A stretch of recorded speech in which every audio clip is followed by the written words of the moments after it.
Well, I guess it's refrigerator show and tell time, huh? Well, let's see what kind of crap is going on in mine. Mind you, I still have to go shopping, so it's a little barren in there.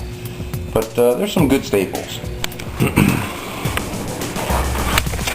Now what we got here? Basic condiments. I guess my zoom is stuck.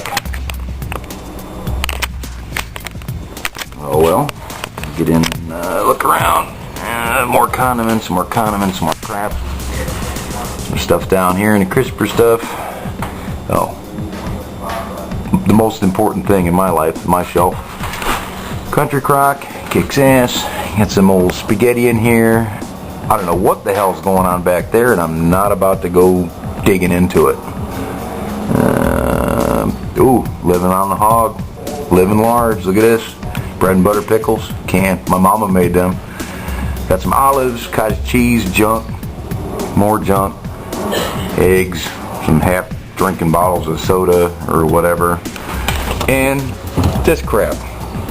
Baking soda. Why does everybody have baking soda? I don't know.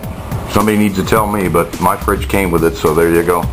See what we got going on in the freezer section. Oh, great ice trays. I have an ice maker, but I still have them for some reason.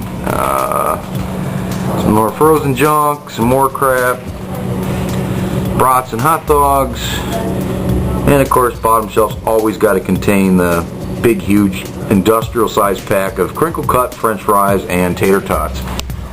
Freezer door, nothing special, bag of some junk. Frozen fruit drinks and some ice packs. And here's something my daughter always seems to do to me, is she puts dead bait fish in my freezer drawer. I don't know why, she just does it. Along with them, over the years we've had a mass collection of these little crawdads that she has. They die and they wind up in my freezer. Well, that's about it. You know, that I wasn't going to even try to mimic that dancing stuff in front of my refrigerator. You know, 6'3", skinny, gangly guy, waving his arms and stuff around. Just wasn't going to happen. Maybe next time.